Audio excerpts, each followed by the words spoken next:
Welcome to the channel JIB and CIB Made Simple. So today we are going to start our unit number 4 of AFM Bank Reconciliation Statement.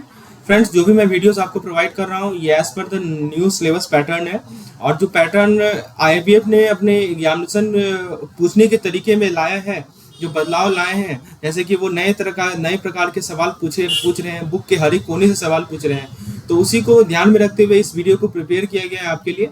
तो friends, bank के reconciliation statement को पढ़ना बहुत जरूरी है और इसको ये आपको तभी समझ में आएगा जब आप यूनिट 3 पढ़े होंगे, यानी कैश बुक, लेजर बुक कैसे मेंटेन किया रहता है, इससे आप यदि अवगत हो तभी जाकर आप यूनिट 4 को अच्छे से समझ पाएंगे। यदि आपने यूनिट 3 नहीं पढ़ा है, डायरेक्टली आप यूनिट 4 में आ रहे हैं, तो दोस्तों निश्चित रूप से आपको परेशानियां आएंगी। तो मैं आपको कहूंगा कि पहले यूनिट 3 पढ़ लें तभी यूनिट 4 में आए। चलिए दोस्तों, शुरुआत करते हैं हम लोग आज के वीडियो लेसन को। पहले कंसेप्चुअल अंडरस्टैंडिंग क्लियर करते हैं। तो सबसे पहला कंसेप्ट है, आप देख सकते हैं दोस्तों, बताया जा रहा है आपको कि जो भी चेक्स हैं, चेक्स को प्रीफर किया जाता है कैश के ऊपर फॉर पेमेंट एंड रिसीट। जैसे मान लीजिए कि आपके, ठीक है, तो ये आपका दोस्त है, ठीक है, आपने $50 उससे उधार ले लिया, आपके दोस्त से आपने $50 क्या ले लिया, उधार ले लिया। तो आप क्या कर सकते हैं, या तो उसे $50 कैश में दे दे। तो आप ऐसा नहीं कर रहे हैं, आप कैश में उसे नहीं दे रहे हैं, आपने चेक लिख दिया, आपने चेक बना के उसे दे दिया, ठीक है। तो चेक क्या होता है, एक पेपर होता है जो कि पैसा को रिप्रेजेंट करता है। तो ये आपका दोस्त क्या करेगा, ये जो चेक आपने दिया है ना, उसे वो बैंक लेकर जाएगा और फिर वो बैंक से उसको आपके अकाउंट से उसको $50 अमाउंट मिल जाएगा, ठीक है। तो वही कह रहा है कि चेक को प्रेफर किया जाता है कैश के ऊपर पेमेंट और रिसीट के लिए, ठीक है। तो ये यही बेसिक चीज है, यही बेसिक फंडा है इस पार्टिकुलर चैप्टर का। नेक्स्ट पॉइंट में बताया जा रहा है कि जो फर्म्स हैं वो बैंक ऑपरेटिंग अकाउंट ओपन करती है इस पर्पस के लिए। यानी दोस्तों, फर्म समझिए कि एक बड़ी कंपनी है, तो आप कैश को अपने सेफ में ना रखकर वो क्या करती है, कंपनी अपना बैंक अकाउंट खुलवा लेती है, ठीक है। तो समझिए कि बैंक में एक स्पेशल बॉक्स है जहां पे वो अपना सारा पैसा को सेफ रूप से रखती है। तो ये पॉइंट है।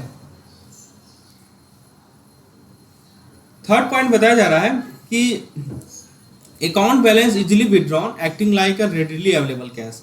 जैसे कि आप अपना पैसा जो है अपने वॉलेट से कभी भी निकाल सकते हैं, तो कंपनी भी उसी तरह से जो पैसा उसने बैंक में जमा किया है उसको निकाल सकती है, आसानी से ले सकती है। तो समझिए कि एक बैंक में कंपनी का वॉलेट है, वो पैसा वहां पे है और कंपनी उसे जब चाहे, जब उसको चीज़ों पे करना पड़े उसे यूज कर सकती है। तो ये देखिए, ये बताया जा रहा है, इन तीनों पॉइंट में समझाया जा रहा है कि चेक के क्या एडवांटेज है, राइट। तो ये तीनों पॉइंट में, तो दोस्तों कहने का मतलब कि चेक को यूज करना, बैंक अकाउंट को यूज करना, इसमें इसका मतलब ये हुआ कि हमारे पास एक सिक्योर और कन्वीनियंट तरीका है मनी को हैंडल करने का। आपको बहुत सारा कैश को कैरी नहीं करना पड़ेगा, आप चेक को यूज कर सकते हैं, अपने बैंक अकाउंट को यूज कर सकते हैं पेमेंट करने के लिए या पैसा रिसीव करने के लिए। फिर नेक्स्ट पॉइंट में बताया जा रहा है कि cash book have a bank column to track bank balance, bank transaction. क्या मतलब हुआ, जैसे मान लीजिए कि आपके पास एक स्पेशल नोटबुक है, suppose you have a special notebook, this is a special notebook, जिसमें आप जितना पैसा आपके पास है ना, सबका आप ट्रैक रखते हैं, how much money you have, you keep track of how much money you have. तो इस नोटबुक में एक स्पेशल सेक्शन होगा जिसमें आप लिखेंगे सब कुछ अपने बैंक ट्रांजेक्शन से रिलेटेड। मतलब आपने क्या किया, एक स्पेशल सेक्शन बना के रखा जिसमें आप बैंक ट्रांजेक्शन से रिलेटेड सारा पॉइंट लिखेंगे। तो इस सेक्शन को हम लोग क्या बोलते हैं, उस सेक्शन को हम लोग बोलते हैं बैंक कॉलम। समझे दोस्तों, मैं फिर से रिपीट कर रहा हूं कि आपके पास एक नोटबुक है जिसको हम लोग कैश बुक बोलते हैं। तो उसमें आपने क्या किया, एक स्पेशल सेक्शन बना लिया जिसमें जो भी चीज आपके बैंक ट्रांजैक्शन से रिलेटेड है उसको आप नोट डाउन करेंगे और उसे हम लोग क्या बोलते हैं, this section is called bank column. तो हर एक कैश बुक में एक बैंक कॉलम होता है। दोस्तों, आपको मैंने ये चीज पिछले लेक्चर में भी समझाया था, जब आपको मैंने 3 कॉलमनर कैश बुक को समझाया था, वहां पे एक बैंक कॉलम था कि नहीं था, याद कीजिए, था ना, बिल्कुल था। तो कैश बुक में एक बैंक कॉलम होता है जो कि बैंक के ट्रांजेक्शन को ट्रैक करता है।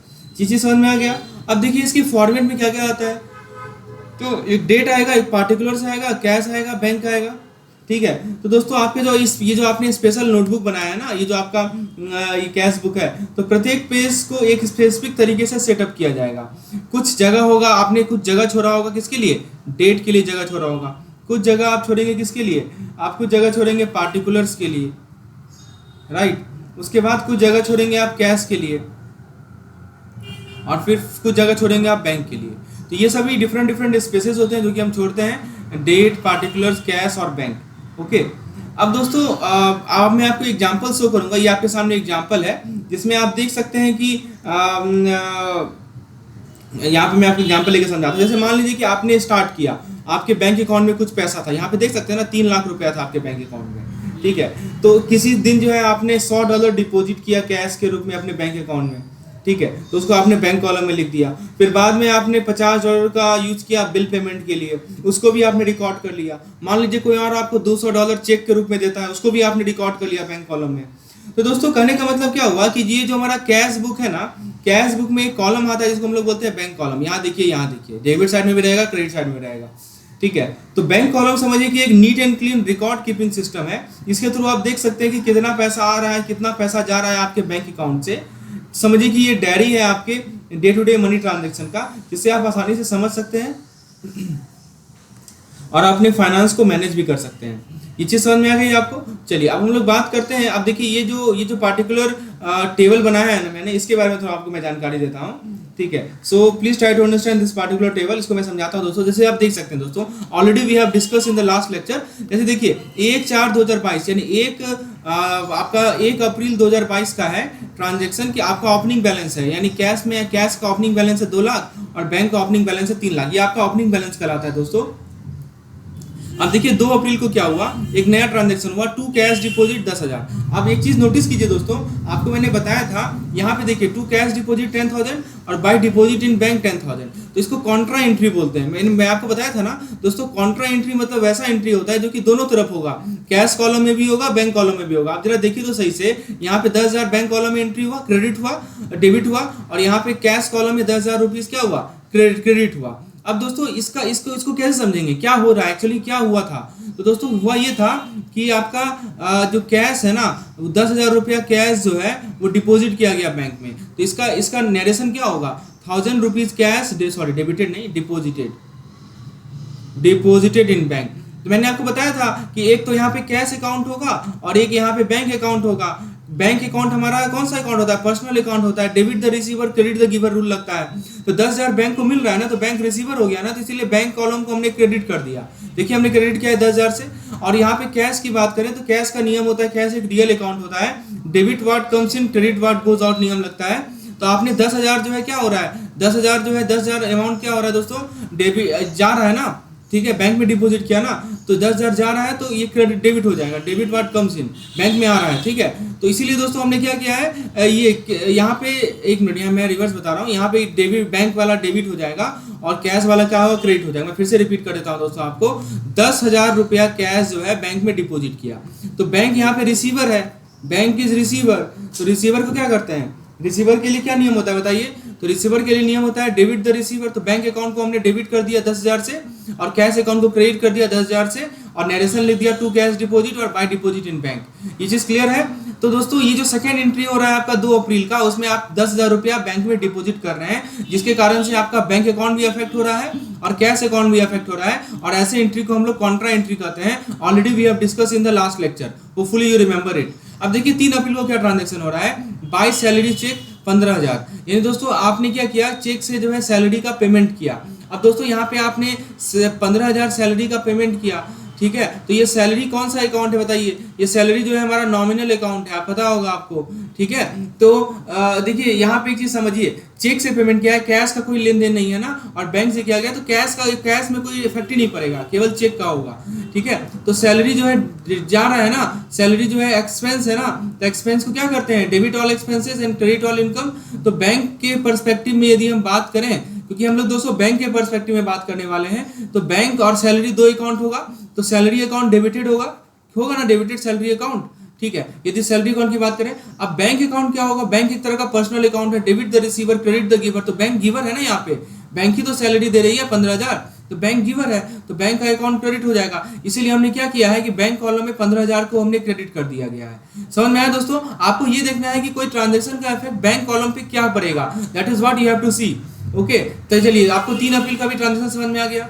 अब 4 अप्रैल का ट्रांजेक्शन देखिए, to deposit of cheque from A. मान लीजिए ए पर्सन से हमने क्या किया कि चेक को डिपॉजिट किया, ठीक है। कोई पर्सन ए है, वहां उससे हमने क्या किया, चेक को डिपॉजिट किया, राइट। तो आप बताइए दोस्तों, इफ यू हैव डिपॉजिटेड,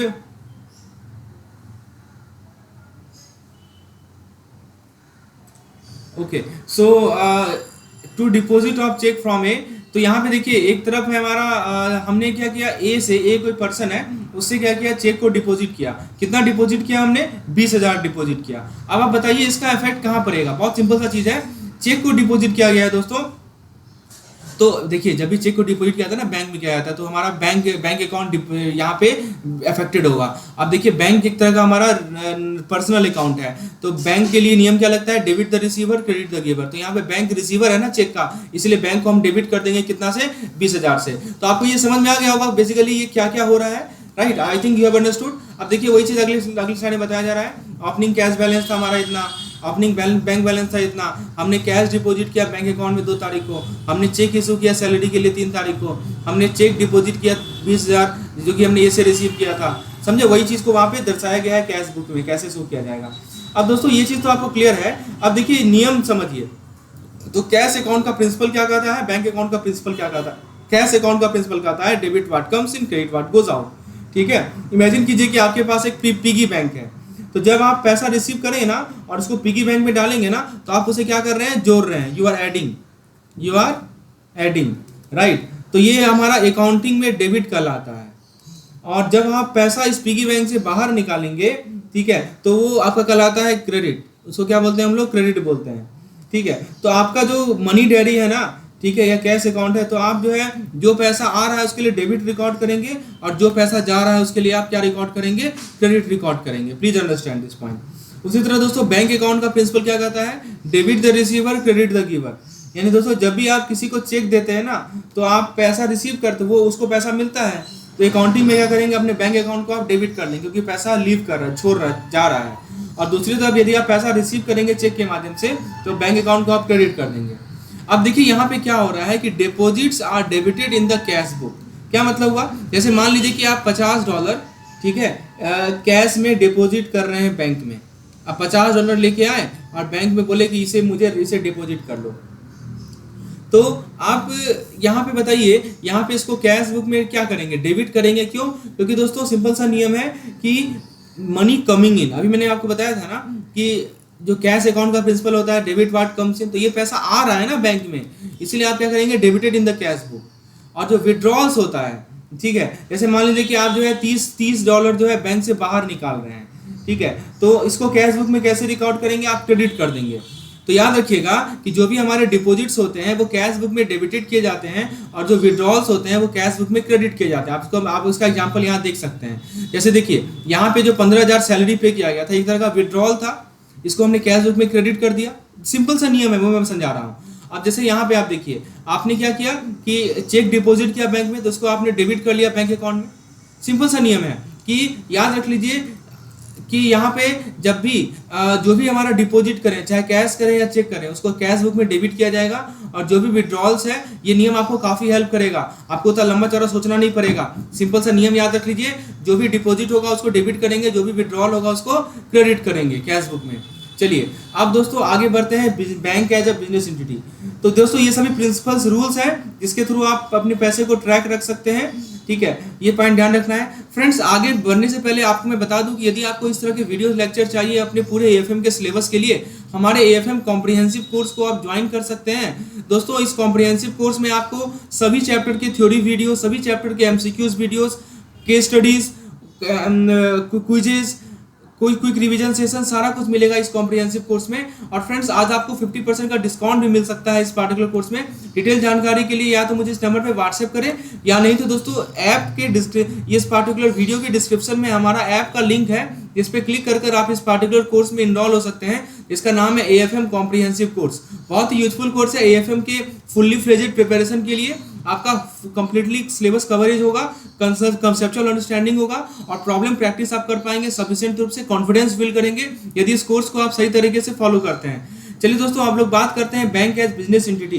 तो क्या बताया जा रहा है कि बैंक को समझिए कि एक बहुत बड़ा स्टोर है जो कि सभी के पैसे का ट्रैक रखता है। ये एक बिजनेस है, जैसे कि कोई ग्रोसरी स्टोर होता है ना, कोई क्लॉथिंग शॉप होता है ना, उसी तरह का बैंक है। जब आप अकाउंट बैंक के साथ ओपन करते हैं तो मतलब कि आपका अपना सेक्शन रहेगा उनके स्टोर में। तो बैंक एक बिजनेस है जो कि अकाउंट बुक मेंटेन करता है दूसरे कंपनी की तरह। वो अपना इंडिविजुअल अकाउंट ओपन करेंगे कस्टमर के लिए उनके लेजर में, ठीक है। अब देखिए ये तो बैंक के बारे में मैंने आपको बताया कि बैंक एक बहुत बड़ा स्टोर होता है जो कि आपके सारे के सारे पैसे को ट्रैक रखता है। अब बात करें यदि हम इम्पैक्ट ऑफ ट्रांजेक्शन की, we talk about the impact of transaction, तो जब भी आप जो है अपने पैसे के साथ कुछ करते हैं, जैसे कि आपने अपने अलाउंस को डिपॉजिट कर दिया, यू हैव डिपॉजिटेड अलाउंस,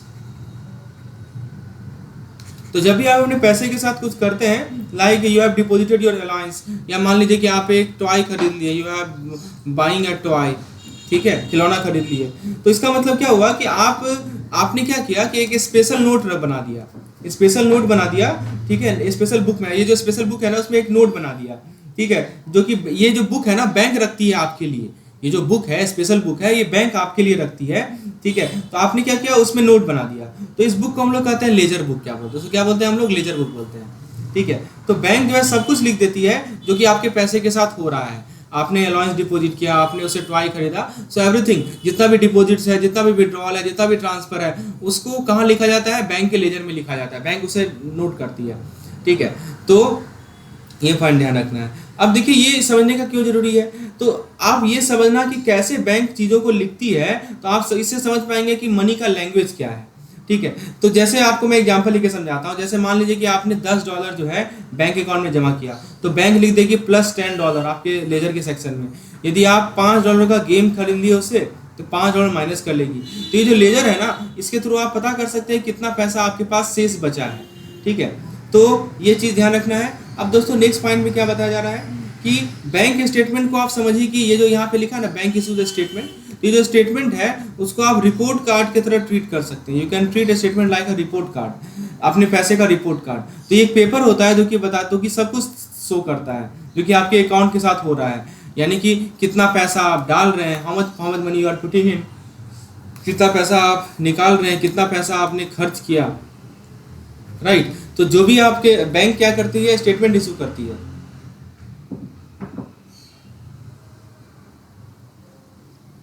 तो बैंक स्टेटमेंट को आप एक रिपोर्ट कार्ड की तरह ट्रीट कर सकते हैं अपने पैसे का। ये वो पेपर है जो कि बताएगा जो भी चीज़ आपके अकाउंट के साथ हो रहा है, कि कितना पैसा आप डाल रहे हैं, कितना पैसा आप निकाल रहे हैं, कितना पैसा आप खर्च कर रहे हैं, ठीक है। तो ये स्टेटमेंट को हम लोग पासबुक बोलते हैं, right. So bank statement issue करती है, यानी पासबुक इशू करती है, जो कि आपके सारे अकाउंट एक्टिविटीज को समराइज करेगी। ये पॉइंट ध्यान रखना है आपको। उसके बाद दोस्तों the same transaction recorded in your cash book appears to the bank statement. क्या मतलब हुआ कि इमेजिन कीजिए कि आपके पास एक पर्सनल मनी डायरी है, जहाँ पे आप लिखते हैं जितनी भी बार आपको पैसा आपको मिला या पैसा आपने खर्च किया, सब कुछ आप लिखते हैं इस मनी डायरी में। तो बैंक का भी अपना एक कॉपी होता है इस डायरी का, जिसको हम लोग बैंक स्टेटमेंट बोलते हैं, ठीक है। तो ये दोनों डायरी, चाहे आपका डायरी हो चाहे बैंक का डायरी हो, वो सेम मनी स्टोरी को बताता है। तो दोस्तों जो आपकी कैश बुक में जो है ना, सेम ट्रांजैक्शन को नोट किया जाएगा। अब देखिए क्या कहा जा रहा है, deposit in bank is equal to credited in statement. क्या मतलब हुआ कि जब भी आप पैसा अपने अकाउंट में डालते हैं, जैसे मान लीजिए कि आपने अपने अकाउंट में $20 जमा किया, तो बैंक उसे देखती है अच्छे से अच्छे चीज़ के रूप में, बैंक के लिए गिफ्ट की तरह होता है वो, इसीलिए वो अपने स्टेटमेंट में लिखती है कि आपको वो क्रेडिट देती है उस पैसे के लिए। मतलब आपके पास $20 आपके अकाउंट में ज़्यादा है, तो बैंक जो कि रिसीव कर रही है इसलिए क्रेडिट होता है। आपको नियम पता ही है, बैंक एक पर्सनल अकाउंट है, debit the receiver, credit the giver, ठीक है। चलिए उसके बाद दोस्तों डिपॉजिट होता है, तो क्या होता है ये समझ में आया। स्टेटमेंट में आपको क्रेडिट किया जाएगा, ये जो स्टेटमेंट होता है उसमें क्रेडिट किया जाएगा। उसी तरह दोस्तों यदि मान लीजिए चेक का पेमेंट हो रहा है, तो क्या होगा बताइए। यदि आप एक चेक लिखते हैं किसी चीज़ को खरीदने के लिए, जैसे एक नया गेम खरीदना है, उसके लिए आपने $10 का चेक बनाया, तो बैंक उसके देख रही है कि ये पैसा दिया जा रहा है, तो इसीलिए अपने स्टेटमेंट में वो डेबिट एंट्री करेगी, ठीक है, डेबिट एंट्री करेगी, ठीक है, और वो दिखाएगी कि अब आपके पास $10 कम है। उसके बाद दोस्तों यदि चेक डिपॉजिट कर रहे हैं तो क्या होगा, तो यदि मान लीजिए किसी आदमी ने आपको चेक दिया, ठीक है, $30 लिखा हुआ है, आपका नाम चेक पे लिखा हुआ है, आपको चेक दिया और आपने क्या किया, उस चेक को बैंक में डिपॉजिट कर दिया। तो बैंक देखती है कि उसको पैसा मिल रहा है, इसीलिए वो अपने स्टेटमेंट में क्या कर लेगी, आपके अकाउंट को क्रेडिट कर देगी, ठीक है। तो अपने स्टेटमेंट में वो क्या कर लेगी, आपके अकाउंट को $30 से क्रेडिट कर देगी, मतलब कि आपके अकाउंट में $30 ऐड हो रहा है। तो दोस्तों कहने का मतलब कि जो हमारा बैंक का स्टेटमेंट है ना, वो आपको बताता है मनी का story bank points of view से। ये ध्यान रखना है, बैंक के पर्सपेक्टिव से, यानी बैंक पॉइंट ऑफ व्यू से। यदि आप पैसा दे रहे हैं, जैसे चेक लिखते हैं तो आप पैसा दे रहे हैं ना, तो वो उसे डेबिट के रूप में देखेगी। और यदि यदि आप पैसा दे रहे हैं तो वो डेबिट के रूप में दिखेगी। यदि आप पैसा रिसीव कर रहे हैं, जैसे आप डिपॉजिट कर रहे हैं, तो उसे क्रेडिट के रूप में दिखेगी। ठीक है, तो ये चीज़ ध्यान रखना है, ये बहुत इंपॉर्टेंट पॉइंट है। तो दोस्तों आप सेम मनी एडवेंचर को देख रहे हैं लेकिन अलग एंगल से। ठीक है, तो ये पॉइंट ध्यान रखना है। तो वही चीज़ है, मैंने समझाया आपको। चेक का पेमेंट हो रहा है तो स्टेटमेंट में वो डेबिट कर लेगी, चेक का डिपॉजिट हो रहा है तो स्टेटमेंट आपको बैंक पॉइंट ऑफ व्यू से देखना है यहाँ पे। तो दोस्तों आप देखिए कि सेम चीज़ है, उसको देखिए बैंक अपने स्टेटमेंट को कैसे लिख रही है वो जरा देखिए। अभी जो आपको ट्रांजेक्शन बताया था ना, सेम ट्रांजेक्शन है। ठीक है, तो इसको मैं आपको समझाता हूँ, जरा आप इसको एक बार नोट कर लीजिए, क्योंकि इसी से बनाया गया ये पार्टिकुलर ये अकाउंट। ये आपने देखा, देखिए यहाँ पे आपको केवल बैंक कॉलम को देखना है, कैश को बिल्कुल नहीं देखना है। तो देखिए ओपनिंग बैलेंस कितना था, 3 लाख था। तो यहाँ पे देखिए 1 तारीख को जो ये था हमारा बिफोर बैलेंस, वो था 3 लाख, बैलेंस था 3 लाख, यहाँ पे लिख दिया हमने। एक डेबिट का कॉलम है, एक क्रेडिट का कॉलम है। ये करंट अकाउंट है XYN कॉर्पोरेशन का। ठीक है, उसके बाद क्या हो रहा है दोस्तों, टू क्या है, मतलब हम जो है कैश जो है बैंक में डिपॉजिट कर रहे हैं, 10,000 कैश डिपॉजिट कर रहे हैं। 10,000 यदि डिपॉजिट करेंगे बैंक में, तो बैंक क्या करेगी, उसे क्रेडिट, बैंक अपने अकाउंट में क्या करेगी, क्रेडिट कर देगी। अभी मैंने बताया था कि जब भी आप कैश डिपॉजिट करते हैं तो बैंक क्रेडिट कर लेती है। देखिए कैश डिपॉजिट को बैंक ने क्या किया, अपने अकाउंट में 10,000 क्रेडिट कर लिया, तो बैलेंस पहले 3 लाख था, 10,000 जोड़ लिया तो 3,10,000 हो गया। ये समझ में आया आपको? ठीक है, वही चीज़ यहाँ भी था। चलिए उसके बाद दोस्तों फिर क्या हुआ कि सैलरी चेक से पेमेंट किया गया 15,000 का। तो ये अकाउंट इसको क्या करेगी, इस ट्रांजेक्शन को बैंक अपने अकाउंट में डेबिट कर लेगी। देखिए 15,000 इसने डेबिट कर लिया, यहाँ पे देखिए इट हैज़ डेबिटेड 15,000। तो ये 15,000 डेबिट करने के बाद 3,10,000 में से 15,000 यदि आप घटा देंगे तो आपको मिलेगा 2,95,000, 2,95,000। और फिर फाइनली क्या है कि चेक डिपॉजिट किया गया था बैंक में। देखिए ये लास्ट है कि चेक को डिपॉजिट किया गया था बैंक में, 20,000 का चेक था। तो इसको बैंक क्या करेगी, अपने अकाउंट में क्रेडिट कर देगी। कितने से, 20,000 से क्रेडिट कर लेगी। तो पहले था 2,95,000 और फिर था 20,000, तो ये आपको मिल गया 3,15,000। ये समझ में आ गया? तो दोस्तों किस प्रकार से बैंक अपने अकाउंट में एंट्री कर रही है, देखिए 1 अप्रैल को, 2 अप्रैल को, 6 अप्रैल को और 7 अप्रैल को। तो this is how bank does entry in its on account book. Hopefully the concept is clear. तो दोस्तों अब देखिए यहाँ पे एक पॉइंट को समझना बहुत जरूरी है कि all bank transaction in the cash book appears in the bank statement with some timing difference for cheque. जैसे मान लीजिए कि आपके पास एक पर्सनल जर्नल है, यहाँ पे आप सभी कुछ लिखते हैं, जो चीज़ आपने खर्च किया, आपने कितना कमाया। तो बैंक भी अपना जर्नल बनाती है ना, जिसको बैंक स्टेटमेंट हम लोग बोलते हैं। ये जो बैंक स्टेटमेंट है, बैंक का जर्नल है। तो दोनों जर्नल एक ही चीज़ बताएगा, लेकिन दोस्तों कुछ डिले हो सकता है चेक्स वाले केस में। तो जैसे मान लीजिए कि आपने, इसको ऐसे समझिए, जैसे आपने फोटो लिया, एक ही इवेंट का फोटो लिया, लेकिन आपका फ्रेंड का जो पिक्चर है वो हो सकता है कि कुछ समय बाद का फोटो हो, समझे? तो देखिए वही बताया जा रहा है कि दोनों ट्रांजैक्शन, जितने बैंक ट्रांजैक्शन है कैश बुक में, वो बैंक स्टेटमेंट में दिखेंगे, कुछ टाइमिंग डिफरेंस रहेगा चेक के लिए। ठीक है, तो ये पॉइंट ध्यान रखना है आपको। फिर दोस्तों क्या बताया जा रहा है कि cash book and bank statement directly correlate. क्या मतलब हुआ कि आपका जो पर्सनल जर्नल है और जो बैंक का स्टेटमेंट है, मान लीजिए ये 2 दोस्त हैं जो कि सेम पार्टी को अटेंड कर रहे हैं, तो वो एग्जैक्टली सेम नहीं लिखेंगे, लेकिन जब आप कंपेयर करेंगे उन दोनों ने क्या लिखा है, तो वो सेम स्टोरी कहलाएगा। तो यदि आपका जर्नल कह रहा है कि आपने एक कंसर्ट टिकट खरीदा, तो बैंक का स्टेटमेंट सेम टिकट परचेज को दर्शाएगा। तो वही बताया जा रहा है कि जो कैश बुक है, जो बैंक स्टेटमेंट है, वो डायरेक्टली कोरिलेट होता है। और नेक्स्ट पॉइंट बताया जा रहा है कि bank deposit in the cash book are debited in the bank column. ठीक है, तो क्या मतलब हुआ कि इसका मतलब ये हुआ कि जब भी आप पैसा अपने बैंक अकाउंट में डालते हैं, तो इसका मतलब क्या हुआ, तो इसको ये समझिए कि आपने एक गिफ्ट को अपने बॉक्स में डिपॉजिट किया। तो आप अपने जर्नल में, आपका जर्नल क्या है, कैश बुक है, तो आप अपने जर्नल में क्या लिखते हैं, इस डिपॉजिट को डेबिट एंट्री लिखते हैं, राइट, क्योंकि आपने पैसा डाल रहे हैं। लेकिन बैंक स्टेटमेंट में दोस्तों वो उसे रिसीविंग मनी देखेंगे, यानी उनके लिए क्रेडिट होगा। देखिए समझिए, bank deposit in the cash book और debit in the bank column. देखिए आप क्या कर रहे हैं कि बैंक डिपॉजिट है, मतलब कैश मान लीजिए जमा कर रहे हैं बैंक में, तो आपने अभी एंट्री देखा था ना, तो बैंक की एंट्री में डेबिट हो जाता है, बैंक कॉलम की एंट्री में डेबिट हो जाता है कैश बुक में, याद होगा आपको, अभी मैंने बताया था आपको। ठीक है, उसके बाद क्या बताया जा रहा है, तो दोनों बुक, चाहे जर्नल हो चाहे बैंक का स्टेटमेंट हो, वो 2 अलग अलग व्यूज है सेम मूवी का। आप अपने एक्शन को रिकॉर्ड करेंगे, बैंक रिकॉर्ड करेगी पर्सपेक्टिव ऑफ सेम एक्शन, लेकिन कभी कभी डिले हो सकता है। अब जरा बात करते हैं मिरर इमेज अकाउंट की। क्या बताया जा रहा है कि cash book and passbook are mirror image reflecting the same transaction from different perspective.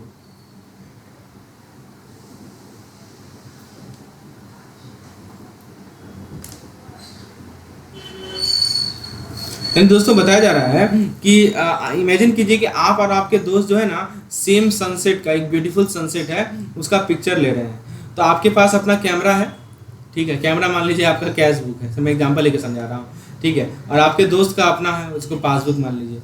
तो दोनों कैमरा जो है सेम सनसेट को कैप्चर कर रहा है लेकिन अलग अलग एंगल से।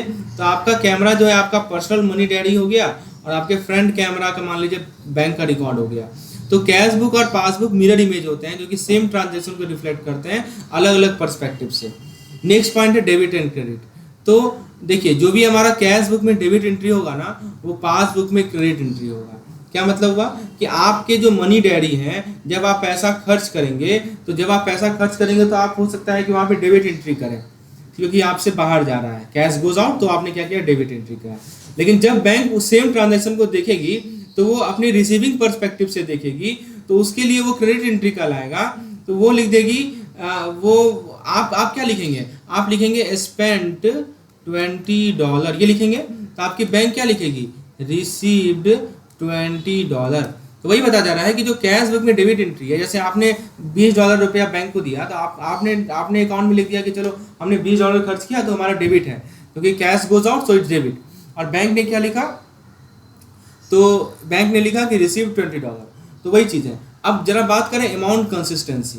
तो एवन दो आप और आपका बैंक जो है से डिफरेंट वर्ड को यूज कर रहा है, डेबिट को और क्रेडिट को, एक इवेंट को डिस्क्राइब करने के लिए, लेकिन जो नंबर है ना, जो अमाउंट है वो हमेशा मैच करेगा। तो आप अपने डायरी में आपका डायरी कहता है कि आपने $50 खर्च किया तो बैंक का रिकॉर्ड भी कहेगा कि वो $50 रिसीव किया, ठीक है। तो कहने का मतलब कि अमाउंट में हमेशा कंसिस्टेंसी होगा। अब देखिए इसी चीज़ को एग्जाम्पल लेके यहाँ समझाया जा रहा है। इस एग्जाम्पल को समझते हैं दोस्तों। जैसे मान लीजिए कि आपने $10,000 अपने बैंक अकाउंट में डिपॉजिट किया, ठीक है, 10,000 रुपया डिपॉजिट किया बैंक अकाउंट में, ठीक है। तो आप अपने डेयरी बुक में जो आपका कैश बुक होगा, यानी फर्म का बैंक, आप मतलब फर्म है, समझे ना, ठीक है। आप अपने कैश बुक में यानी डेयरी बुक में आप क्या लिखेंगे, आप एक डेबिट एंट्री करेंगे। क्यों डेबिट एंट्री क्यों करेंगे, क्योंकि दोस्तों आपने डिपॉजिट किया ना 10,000 का अपने बैंक में, तो आपने आप देखिए आप कैश के पर्सपेक्टिव में बात करेंगे। यहाँ पे एक आपका अकाउंट होगा और आपका कैश का अकाउंट होगा, तो कैश गोज आउट, ठीक है। तो यहाँ पे आप डेबिट एंट्री करेंगे because it like putting money in, और बैंक क्या करेगी, आपके अकाउंट को क्रेडिट करेगी क्योंकि उसने पैसा रिसीव किया है। तो कहने का मतलब कि बैंक कैश बुक के पर्सपेक्टिव से ये डेबिट होगा और बैंक के पासबुक के पर्सपेक्टिव से ये क्या होगा, क्रेडिट होगा। लेकिन अमाउंट जो है वो कितना रहेगा, 10,000 रहेगा, ठीक है। तो अभी देखिए, अभी आपको यदि कंफ्यूजन हो रहा है तो इस वर्ड को याद कर लीजिए, अभी मैंने बताया था जो बहुत इंपॉर्टेंट है। जब भी डिपॉजिट होता है तो कैश बुक में डेबिट होता है, और जब भी विड्रॉल्स होता है कैश बुक में क्रेडिट होता है, ठीक है। तो यहाँ पे क्या है दोस्तों, यहाँ पे आप बैंक के पर्सपेक्टिव में डिपॉजिट कर रहे हैं तो कैश बुक में हम डेबिट कर लिए और पासबुक में हम क्या कर लिए, क्रेडिट कर लिए। याद रख लीजिए, डिपॉजिट्स को डेबिट किया जाता है, विड्रॉल को कैश बुक में क्रेडिट किया जाता है। चलिए, सबसे पहला सवाल है कि क्या पासबुक जो है हमारी कैश बुक का एक मिरर इमेज है। अब देखिए इसको इस सवाल को मैं समझाता हूँ दोस्तों। सबसे पहला है टाइम पॉइंट है, टाइमिंग डिफरेंस। क्या मतलब होता है कि आपका जो मनी ट्रांजेक्शन है, जैसे समझिए कि एक तरह का मैसेज आप भेज रहे हैं, आपने एक टेक्स्ट भेजा यानी अपने कैश बुक में आपने रिकॉर्ड किया और दूसरे पर्सन ने इसे पढ़ा तो बैंक ने अपने पासबुक में इसे रिफ्लेक्ट किया। तो कभी कभी क्या होता है कि डिले होता है, राइट। तो आप इसे परफेक्टली मिरर नहीं कर सकते हैं क्योंकि टाइमिंग डिफरेंस होता है रिसीविंग और सेंडिंग। और जैसे आप टेक्स्ट मैसेज भेजते हैं ना, आपने किसी को टेक्स्ट मैसेज भेजा तो कुछ समय लगा उसको रिसीव करने में, ठीक है। आप देखिए टेक्स्ट मैसेज भेजने का मतलब क्या हुआ कि आप अपने कैश बुक में उसे रिकॉर्ड कर रहे हैं, यू आर रिकॉर्डिंग। कोई ट्रांजेक्शन आपने किया, आपने उसे अपनी कैश बुक में रिकॉर्ड किया, ठीक है। आपने अपने कैश बुक में उसे रिकॉर्ड किया और अब वो मैसेज गया किसके पास, बैंक के पास गया। तो बैंक ने उसे पढ़ा तो वो जो है उसके पासबुक में रिफ्लेक्ट होगा। कहाँ रिफ्लेक्ट होगा, उसके पासबुक में रिफ्लेक्ट होगा। तो ये दोनों करने में टाइमिंग का डिफरेंस होता है, राइट। चलिए, तो ये समझ में आया। तो कभी कभी स्मॉल डिले होता है सेंडिंग और रिसीविंग में, तो ये एक बड़ा इशू है। दूसरा है चेक इशुएंस। क्या मतलब होता है, जब भी आप चेक लिखते हैं ना तो आप एक प्रॉमिस दे रहे हैं कि हम किसी को पे करेंगे। तो आप अपने मनी डायरी में क्या करते हैं कि यानी आप मनी डायरी मतलब कैश बुक, आप अपने कैश बुक में क्या करते हैं, इमीडिएटली आप लिख देते हैं कि हमने पेमेंट का प्रॉमिस कर दिया है।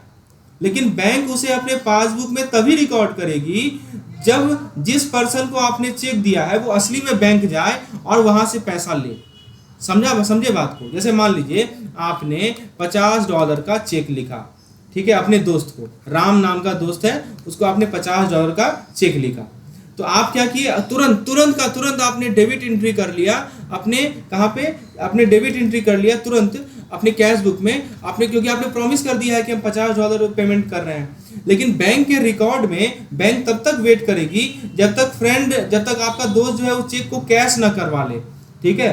तो ये चीज ध्यान रखना है। तो चेक इशुएंस में ध्यान रखना है, टाइमिंग डिफरेंस हो रहा है। अच्छा, चेक डिपॉजिट में क्या ध्यान रखना है, जब भी आप चेक डिपॉजिट करते हैं ना, मतलब आपको एक प्रॉमिस मिला है किसी से मनी का, आप अपने डायरी में क्या करेंगे, आप अपने अकाउंट को तुरंत क्रेडिट कर लेंगे, ठीक है। आपने चेक डिपॉजिट किया, अपने अकाउंट में क्रेडिट कर दिया, ठीक है, क्योंकि आप पैसा रिसीव करेंगे, ये एक्सपेक्टेशन है। लेकिन बैंक अपने रिकॉर्ड तभी अपडेट करेगी जब वो श्योर हो कि जिस पर्सन ने चेक लिखा है उसके अकाउंट में एनफ पैसा हो उसको कवर करने के लिए। एग्जाम्पल समझाते हैं, जैसे मान लीजिए कि $100 का चेक आपने $100 का चेक जो है डिपॉजिट किया है अपने दोस्त से बैंक में। आप अपने डायरी में एक क्रेडिट एंट्री कर लिए, ये लिखकर कि आपको मिलेगा $100, ठीक है। लेकिन बैंक तब तक वेट करेगी जब तक आपके दोस्त से वो कंफर्म न कर ले कि उसके पास अकाउंट में फंड है या नहीं है, और तब जाके वो अपने रिकॉर्ड को अपडेट करेगी। तो कहने का मतलब कि यहाँ सेंडिंग मैसेज जैसे भेजा जाता है और लिखा जाता है ना, उसी प्रकार का है। आपने प्रॉमिस किया पे करने का और उसको तुरंत लिख दिया, लेकिन जो दूसरा पर्सन है वो उसे तभी एक्नॉलेज करेगा जब वो श्योर हो कि प्रॉमिस फुलफिल्ड हो रहा हो। तो टाइमिंग जो है अलग हो सकता है, ठीक है, बैंक रिकॉर्ड में और आपके कैश बुक के रिकॉर्ड में, ये ध्यान रखना है। तो कुछ हद तक हम कह सकते हैं कि they are mirror image of cash book, but because of timing difference there can be some error, ठीक है। अब जरा बात करते हैं मिरर्ड एंट्री की। तो दोस्तों कोर प्रिंसिपल सेम रहता है, ठीक है, कि debit in cash book is credit in passbook and vice versa. क्या मतलब होता है, जैसे मान लीजिए कि आपके पास एक पर्सनल स्पेंडिंग डायरी, आपके पास एक कैश बुक है और आपके बैंक के पास अपना लेजर है जिसको पासबुक बोलते हैं। जब भी आप पैसा खर्च करेंगे आप अपने डायरी में डेबिट कर लेंगे और बैंक के लेजर में वो क्रेडिट हो जाएगा। और जब भी आप पैसा रिसीव करेंगे, ऑब्वियसली बात है, माना जाएगा बैंक से ही आप पैसा रिसीव कर रहे हैं, तो आप अपने खाते में, यानी आप अपने कैश बुक में उसे क्रेडिट कर देंगे और बैंक के अपने खाते में डेबिट कर लेगा। समझे? तो ये ध्यान रखना है। तो ये होता है मिरर्ड एंट्री, एक दूसरे का मिरर इमेज है। दूसरा है टाइमिंग डिस्क्रिपेंसी, जो मैंने आपको भी ऑलरेडी बताया। क्या होता है कि चेक को भेजना समझिए कि एक लेटर लिखने की तरह है। आपने लेटर को ड्रॉप कर लिया, यानी अपने डायरी में डेबिट एंट्री कर लिया, तुरंत डेबिट एंट्री कर लिया।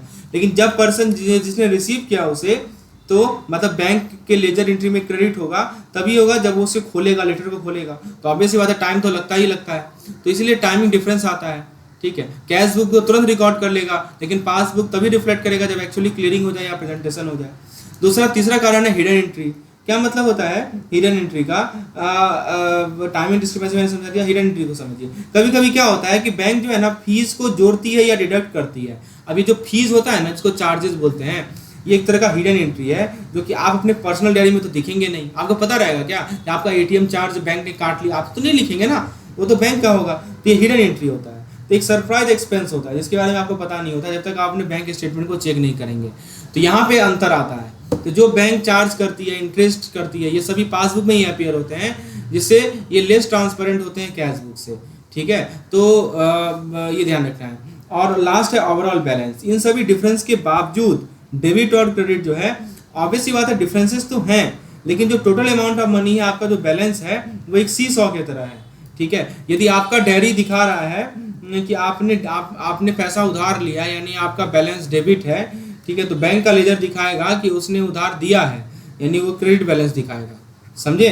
तो वाइस वर्सा होता है। मतलब समझिए कि एक सीसॉ को बैलेंस करने जैसा हो गया, जब एक साइड ऊपर जाएगा दूसरी साइड नीचे आएगा। जैसे मान लीजिए कि आप और आपका बैंक जो है डांसिंग पार्टनर है, ठीक है, तो आपका मूव जो है हो सकता है टाइमिंग में डिफरेंट हो, लेकिन कभी कभी सरप्राइजेज होंगे। चलिए, तो होपफुली आपको ये कंसेप्ट क्लियर हो गया। अब जरा बात करते हैं क्या क्या कारण है कैश बुक और पासबुक में डिफरेंट होने का। पहला कारण है एरर होना। देखिए, कुछ एरर कैश बुक में होते हैं। इमेजिन कीजिए कि आपका एक पर्सनल डायरी है जहाँ पे आप सारे एक्सपेंस को, इनकम को लिखते हैं। तो यदि आप एक्सीडेंटली जो है रॉन्ग अमाउंट लिख देंगे, ठीक है, तो या उसे रॉन्ग कैटेगरी में लिख देंगे, या आप मैथ से मिसअप कर लेंगे, तो वो सब आपके डायरी में क्या होगा, एरर ही तो आएगा। तो ये सब ये आपके कैश बुक में एरर कहलाता है। यानी आपने एंट्रीज में जो मिस्टेक्स हो जाती हैं अकाउंटेंट के द्वारा अंडर कास्टिंग हो गया, ओवर कास्टिंग हो गया। अंडर कास्टिंग मतलब कि जितना अमाउंट था उससे कम अमाउंट लिख दिया, ओवर कास्टिंग मतलब कि अमाउंट से ज़्यादा लिख दिया, रॉन्ग कॉलम में पुट कर दिया, इनकरेक्ट अमाउंट अकाउंट में डाल दिया। ये सभी मिस्टेक्स होते हैं जैसे कि कैश बुक एरर में आएंगे, ठीक है। तो आपने ये की गलती किया है। अब पासबुक में एंट्री क्या, पासबुक एरर क्या हो सकता है। अब बैंक का रिकॉर्ड सेकेंडरी डायरी है, यदि बैंक मिस्टेक कर दे जब आपके ट्रांजेक्शन को वो नोट डाउन करे और यदि उसके कैलकुलेशन में कोई इशू हो तो उसके डायरी में एरर आएगा। इसका इम्पैक्ट क्या पड़ेगा, चाहे वो कैश बुक एरर हो चाहे वो पासबुक एरर हो, ठीक है। दोनों एरर जो है आपके डायरी में और बैंक के डायरी में कन्फ्यूजन काउज करेगा, क्योंकि मैच ही नहीं करेगा वो। तो आप एक पजल को सॉल्व कर रहे हैं, ठीक है। तो इसका आप एग्जांपल लेके भी समझ सकते हैं। जैसे मान लीजिए कि आपने अपने डायरी में लिखा कि आपने $20 जो है खर्च किया है ग्रॉसरी पे, ठीक है, लेकिन आपने उसके 20 की जगह $200 लिख दिया, एक जीरो बढ़ा दिया, तो ये कैश बुक एरर हो गया। लेकिन बैंक ने क्या किया, मान लीजिए बैंक क्या करती है कि आपको आपको मिला $5, लेकिन बैंक ने उसको लिख दिया $50, तो ये पासबुक एरर हो जाएगा। तो इम्पैक्ट क्या होगा ना, इम्पैक्ट ये होगा कि आपका डायरी कहेगा कि आपके पास $100 बचा हुआ है, लेकिन बैंक का रिकॉर्ड कहेगा कि आपके पास $95 बचा हुआ है। ये जो $5 का डिफरेंस था, ये समझिए इसको फिगर आउट करने में एक पजल की तरह होता है, राइट। ये पजल होता है, पजल पीस वैसा होता है। तो वही चीज़ बताया जा रहा है। तो अब देखिए आगे बात करते हैं चेक। अब देखिए कुछ केसेस की बात करते हैं। Check issued but not presented for payment, ये सब मेजर एरर्स हैं। तो देखिए चेक को इशू किया गया, लेकिन जैसे देखिए इसका कैश बुक में एंट्री कैसे होगा मैं समझाता हूँ। इमेजिन कीजिए कि जब आप एक चेक लिखते हैं, मतलब आप एक प्रॉमिस कर रहे हैं पेमेंट करने का, तो आप क्या करेंगे, अपनी लिस्ट में जो है अपने आपका जो डायरी है उसमें तुरंत रिकॉर्ड कर देंगे, ठीक है। आपको एक एक्म्प्लिसमेंट फील होगा कि आपने पेमेंट कर दिया है। पासबुक में क्या होगा, इमेजिन कीजिए कि बैंक जो है इसे कंफर्मेशन बोर्ड की तरह, पासबुक को कंफर्मेशन बोर्ड की तरह रिकॉर्ड कीजिए, तो बैंक इमीडिएटली अपडेट नहीं करेगी अपने बोर्ड को। जब आप चेक लिखेंगे वो तभी नोट करेगी जब जिस पर्सन को आपने चेक दिया है वो बैंक जाकर उसे इनकैश कराएगा, ठीक है। तो चेक इशू किया लेकिन पेमेंट के लिए प्रेजेंट ही नहीं किया। अब देखिए टाइम लैग क्या हो सकता है। तो जो हमारा टाइम लैग है इशुएंस, यानी जो हमने चेक को लिखा और जो पेई ने बैंक में जाके उसे प्रेजेंट किया, इसके बीच का जो टाइमिंग डिफरेंस है ना, ये एक तरह का टेम्पोररी डिफरेंस क्रिएट करता है, ठीक है। इस समय के दौरान आपका पर्सनल डायरी पेमेंट शो करेगा लेकिन बैंक का रिकॉर्ड नहीं शो करेगा। आपने मान लीजिए $50 का चेक लिखा, ठीक है, अपने दोस्त को, तो आपने क्या किया, तुरंत अपने कैश बुक में क्या लिख दिया, इसे पेमेंट के रूप में लिख दिया, ठीक है। लेकिन आपके दोस्त ने जो है चेक ले ही नहीं गए बैंक। तो बैंक का जो कंफर्मेशन बोर्ड है वो तब तक नहीं बदलेगा जब तक आपका फ्रेंड जो है बैंक जाकर उसे इनकैश नहीं कराएगा, ठीक है। तो ये ध्यान रखना है। उसके बाद दोस्तों ये भी एक एरर का कारण होता है कि आपने चेक तो इशू कर दिया लेकिन आपका दोस्त ले ही नहीं जा रहा है पेमेंट के लिए बैंक में। दूसरा है check deposited but not yet collected. इसका क्या मतलब होता है, इसका मतलब ये होता है कि सबसे पहले कस्टमर का क्या एक्शन होगा वो देखिए। यहाँ पे कस्टमर ने क्या किया, इमेजिन कीजिए कि आपने अपने दोस्त से उधार ले लिया, आपने डिसाइड किया कि हम पे कर देंगे 3 अलग अलग चेक से अलग अलग बैंक से, देना बैंक, सिंडिकेट बैंक और सेंट्रल बैंक मान लीजिए, ठीक है। तो आपने चेक किया अलग अलग बैंक से ट्रेडर को, देना, सिंडिकेट, सेंट्रल एग्जांपल के तौर पर, ठीक है। You have issued cheques from different bank to the trader, क्योंकि आपने ट्रेडर से उधार लिया था। अब ट्रेडर क्या करेगा, आपका दोस्त क्या करेगा जो कि ट्रेडर है, वो इन सभी चेक को लेगा और अपने state bank of India account में जाके डिपॉजिट करवा दिया, उसका अकाउंट SBI में है, ठीक है। तो वो अपने बैंक के कैशियर को दे दिया कि लीजिए ये 3 चेक हमें अपने दोस्त से मिला जिसने मुझसे पैसा उधार लिया था। अब देखिए कैश बुक में क्या होगा वो समझिए। आप ट्रेडर का जो पर्सनल मनी डायरी होगा ना, वो तुरंत लिख देगा कि उसको पैसा मिल गया है, यानी उसका डेबिट एंट्री तुरंत हो जाएगा, ठीक है। जैसे उसको चेक मिलेगा तुरंत उसका डेबिट एंट्री हो जाएगा, ठीक है। लेकिन पासबुक में क्या होगा कि पासबुक बैंक के जो ऑफिशियल होंगे, ट्रेडर उसमें पैसा तभी दिखेगा जब बैंक जो है फंड को कलेक्ट कर ले इन तीनों बैंक से, देना बैंक से, सिंडिकेट बैंक से और सेंट्रल बैंक से, ठीक है। और इस प्रोसेस में समय लगता है, राइट, समझ में आया। तो जैसे आपने 3 चेक दे दिया $20 का आपने 3 चेक दे दिया अपने ट्रेडर को, तो उसने अपने डायरी में लिख दिया he has received total of $60, लेकिन बैंक के रिकॉर्ड में यानी पासबुक में ये $60 तभी दिखाएगा जब बैंक सक्सेसफुली ये देना बैंक से, सिंडिकेट बैंक से और सेंट्रल बैंक से कलेक्ट कर ले। ये चीज़ समझ में आ गया। उसके बाद दोस्तों ये पॉइंट हाईलाइट कर रहा है कि जो टाइम डिफरेंस है रिकॉर्डिंग का और एक्चुअल रिफ्लेक्शन का, ये चेक क्लियरिंग प्रोसेस में समय लगता है, ठीक है। तो वही मैंने आपको 2 केसेस बताया। पहला केस था कि चेक इशू किया गया लेकिन पेमेंट के लिए दिया ही नहीं गया, और दूसरा था चेक डिपॉजिट किया गया लेकिन अभी तक कलेक्ट ही नहीं किया गया है, ठीक है। तो ये पॉइंट रखना है। अब cash book versus passbook timing, इसका मतलब समझिए क्या बताया जा रहा है। इमेजिन कीजिए कि आपके पास एक कैश बुक है, आपने जब भी चेक को डिपॉजिट करते हैं तो समझिए कि आपने लिख लिया है कि आपको पैसा तुरंत मिल गया है, आप उसे डायरी में डेबिट एंट्री के रूप में लिख लेते हैं, ठीक है। तो वही बताया जा रहा है कि cheque deposit recorded immediately in the cash book as debit receipt. तो बैंक का रिकॉर्ड क्या कहता है, जब आप लेटर को ड्रॉप करते हैं मेल बॉक्स में तो आपने समझा कि वो चला गया उसे, लेकिन पोस्ट ऑफिस तो इमीडिएटली कंफर्म नहीं करता है। तो पोस्ट ऑफिस अपडेट तभी करेगा जब वो लेटर सही में पहुंच जाए उसके डेस्टिनेशन में, ठीक है। तो ये चीज़ है। तो कैश बुक के पर्सपेक्टिव में बता रहा हूँ आपको बैंक के पासबुक के पर्सपेक्टिव में बता रहा हूँ। तो इसके कारण क्या होता है कि आपने कैश बुक में आप चेक अमाउंट डिपॉजिट को तुरंत एंट्री कर देते हैं, लेकिन बैंक का कंफर्मेशन को ट्रेड एंट्री तभी दिखाएगा जब वो कंफर्म करेगा, ठीक है। अब देखिए नेक्स्ट क्या गलती होता है, entries requiring change in the cash book. क्या होता है मतलब, इमेजिन कीजिए कि आपका एक दोस्त है जो कि आपको अपडेट भेजता है पैसा के बारे में जो आपने उधार लिया है या वापस हो गया है। कभी कभी आपका दोस्त बताएगा कुछ ट्रांजेक्शन के बारे में इससे पहले कि आपको उसका जानकारी हो। तो ऐसा ही होता है एंट्री जो हमारे बैंक के पासबुक में होता है, ठीक है। तो ये पॉइंट है। तो फ्रेंड्स आगे का जो कंसेप्ट है वो हम लोग नेक्स्ट वीडियो में डिस्कस करेंगे, जैसे तीसरा पॉइंट है और एक चौथा पॉइंट होगा, ठीक है। We will discuss in the next lecture.